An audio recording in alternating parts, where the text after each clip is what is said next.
क्या आप further studies के लिए अब्रॉड जाना चाहते हैं? तो फिर सोचना कैसा, अपने ख्वाबों को हकीकत में बदलने के लिए एमट्रिक्स ओवरसीज कंसल्टेंट्स पर तशरीफ लाइए। यहाँ का सक्सेस रेशियो 99% है। यूएसए, कनाडा, ऑस्ट्रेलिया, यूके और यूरोप में हमारे क्लाइंट्स स्टडीज के साथ साथ वर्क भी कर रहे हैं और सर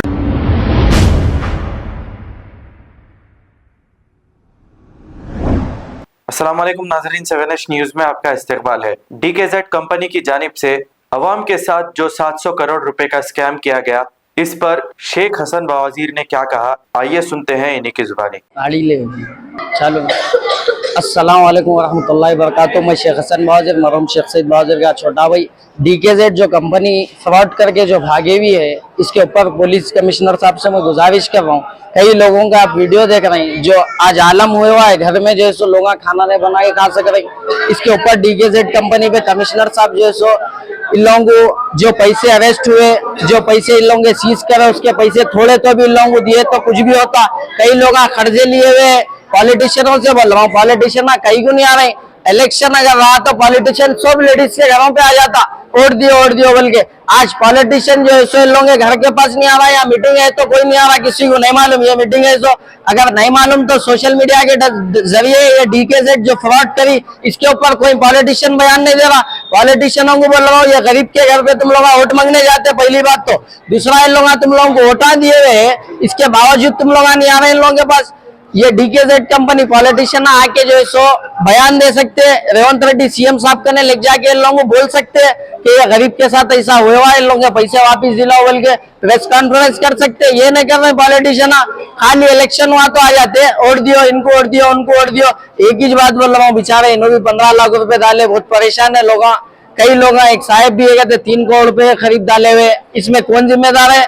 यूट्यूबर तो अपना काम कर लिए, अगर यूट्यूबर इसमें मिले हुए नहीं है तो यूट्यूबरों को बोल रहा हूँ, आप लोग आके जो है इन लोगों का साथ दियो, आके बताओ इन लोगों को कि हम लोग अभी तुम्हारे साथ है। मीटिंग थी, कहीं को नहीं आए, तुम लोग आना था, तुम्हारा काम था, तुम लोग इसमें इन्वॉल्व नहीं है अगर तो तुम लोग खुद आओ इन लोगों के साथ। इन लोग जहाँ जा रहे हैं, जहाँ फिर रहे, तुम लोग भी फिरो ना, फिर के बताओ आके हम लोग नहीं है बोल लोगों के साथ। तुम लोग खाली एक वीडियो बना के डाले, हमारा नहीं है बोले तो तुम्हारी सूरत से इन्होंने डाल दिए 15 लाख रुपए। इसीलिए बोल रहा हूँ, यूट्यूबरों का भी काम है, पॉलिटिशियनों का भी काम है। गरीब जो है सो मेहनत से कमाता पैसे। कई लोग शादी के पैसे थे, घरा बेच के, सोने बेच के पैसे डाले, महीने को महीना आते बोल के।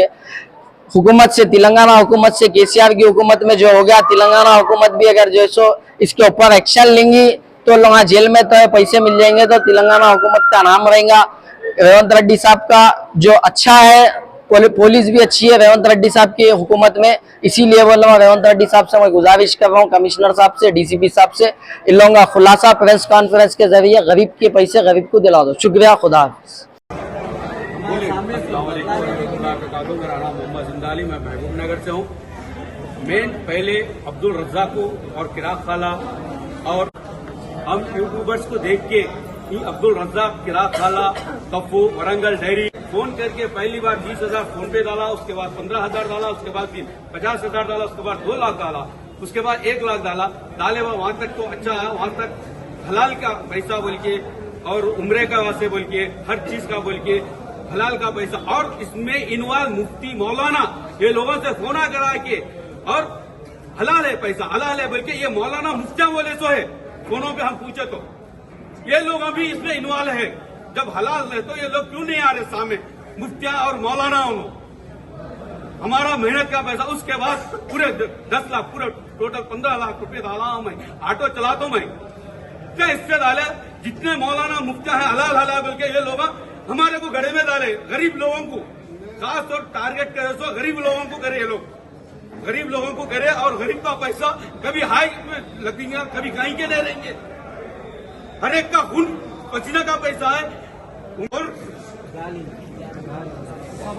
फातिमा, अलीजा और भाग्यश्री, असलम, बिलाल, उमेर, ये पूरे मोहम्मद इकबाल, ये जितने भी है वहां के पूरे 1 नंबर के चोर है।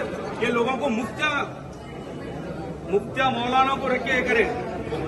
ऐसा जो है और लोग जेल में रखने से क्या फायदा है? मतलब बाहर लाके पैसे दिला दो भाई, कुछ भी नहीं और कुछ होना नहीं, पैसे होना पर जेल में रहने देना, बस खा रहे बैठ रहे आराम से, सुकून से सो रही।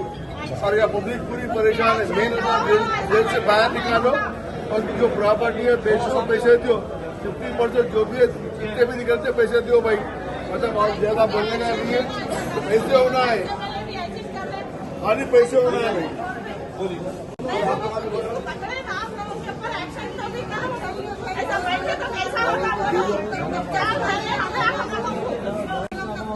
जेल में रखे तो क्या फायदा भाई। वो तक हमें नहीं मिल रहा है। सारे ये जितने भी आए हैं 1-1, 2-2 लाख वाले 50,000 वाले हैं खाली। कोई बड़ा आदमी नहीं है। हमारी हेल्प करना बनता है पुलिस और जो भी यहाँ पर कमिश्नर है जो भी मजबूर कर दिए।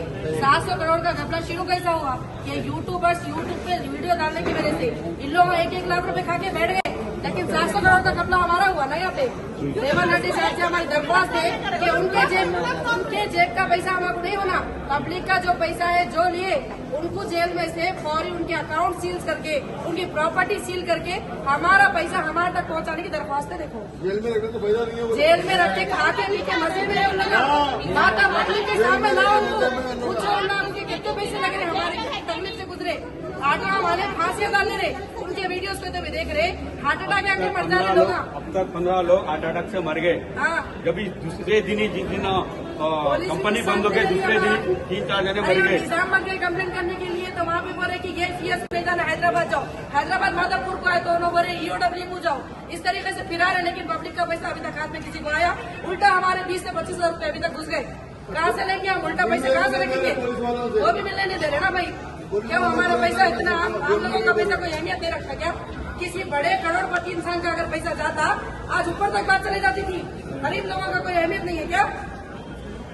क्या आप फर्दर स्टडीज के लिए अब्रॉड जाना चाहते हैं? तो फिर सोचना कैसा? अपने ख्वाबों को हकीकत में बदलने के लिए एमट्रिक्स ओवरसीज कंसल्टेंट्स पर तशरीफ लाइए। यहाँ का सक्सेस रेशियो 99% है। यूएसए, कनाडा, ऑस्ट्रेलिया, यूके और यूरोप में हमारे क्लाइंट्स स्टडीज के साथ साथ वर्क भी कर रहे हैं। और services free profile evaluation, spot listing of universities based in eligibility, application processing, visa mock and guidance, free counselling and admissions and accommodation assistance. हमारा पता मातृश्री अपार्टमेंट अपोजिट जोडियो, बशीरबाग रोड, हैदराबाद। मोबाइल 9581 987 528। खबर है शहर की, खबर है गाँव की, खबर है सारी दुनिया की। 7H न्यूज पसंद आए तो लाइक कीजिए, शेयर कीजिए और सब्सक्राइब करना ना भूले। 7H news.